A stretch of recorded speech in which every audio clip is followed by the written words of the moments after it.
and me. Kids will steal their parents' car, crash it, go home, and their parents will take their phone and tell them to go think about what they've done. If I got a B- on a report card, I would have to go think about how I'm gonna explain my browsing history to God himself after my parents sent me there on a one-way trip. So needless to say, when I got in these scuffles with Yo-Yo, there was no turning back. It's either we throw hands or we throw the beef away, because I wasn't getting a whooping from my parents just because of a verbal altercation. So when we did fight, it was war. And honestly, Yo-Yo was putting the beats on me my whole entire childhood. Like, I can't remember me winning a single fight ever. It always ended up with me crying alone in a corner like a woman who owns more than 2 cats. And because Yo-Yo is a year older than me and at least 5 years smarter than me, prepubescent Stanley never stood a chance. It got so bad that my parents whooping us became a daily routine. My BUTT started looking like a BBL, and I was one, hey, it's my turn to use the TV fight away from being in a Playboy magazine. So I couldn't fight my brother any time of the day. We would have to beef tactically, like when my parents were watching TV,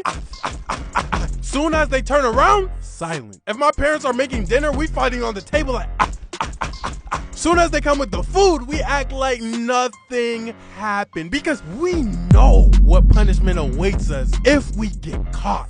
But this one time, it was a Saturday morning and my parents were asleep because they worked the night shift. And on Saturday mornings, Dragon Ball Z had new episodes coming out every week, but the TV in my room has basic cable, and the only way to watch Dragon Ball Z was in the living room. So I go to the living room, and as I turn the corner, my brother is there already. And understand, I came on peaceful terms today, okay? So I'm like, yo, can I use the TV to watch my show? My brother points at the TV and says that he's watching his show and I can watch the TV when he's done. But Dragon Ball Z would be over by then, so I propose a deal that benefits us both. He can watch his show on my TV in my room and I watch Dragon Ball Z on the TV in the living room, because he could watch the show he was watching with basic cable. Yo-Yo looks at me, and with all the hate and animosity in his heart, he says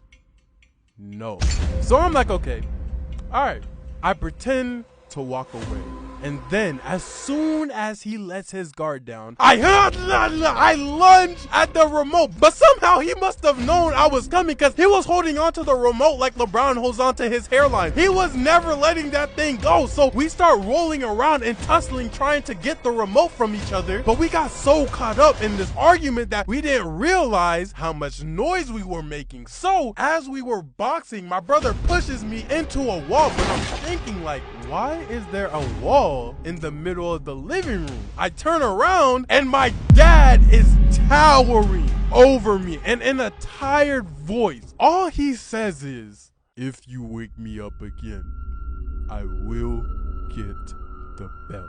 Chills roll down me and my brother's spine. So all the beef ends right then and there. Matter of fact, I don't think I ever loved my brother more. Shoot, my dad made it clear that if we made any noise while he's asleep, sitting on a chair would only be something I'm capable of dreaming about. So we go to the couch together and I just sit there with Yo-Yo and we stop beefing entirely. During that time, Yo-Yo show goes on commercials, and since we're on good terms now, I grab the remote to at least get a glimpse of the Dragon Ball Z episode. But he grabs the remote again and changes the channel.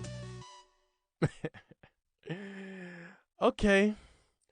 Now all bets are off. If I can't watch Dragon Ball Z on TV, he was about to get Dragon Ball Z in real life. We jump off the couch and the hands are being thrown. More than Jake Paul fighting a paid actor. I mean, Jake Paul fighting a boxer. I'm trying to get the remote. He's trying to get me off of him. And somehow we fought all the way into the hallway in between my parents' room. I push him against the wall. He pushes me against the wall. But the wall he pushes me against has this huge, expensive AC unit. And I don't know how he got this much strength, but when he pushed me, he breaks the vent and the AC cover falls and crashes onto the ground. And in that exact moment, I knew that it was over for us. I turn my head and the silhouette of my dad is just standing there, his eyes glowing red with the anger of 1,000 Haitians. He grabs me and Yo-Yo, tosses us in the kitchen, and told us not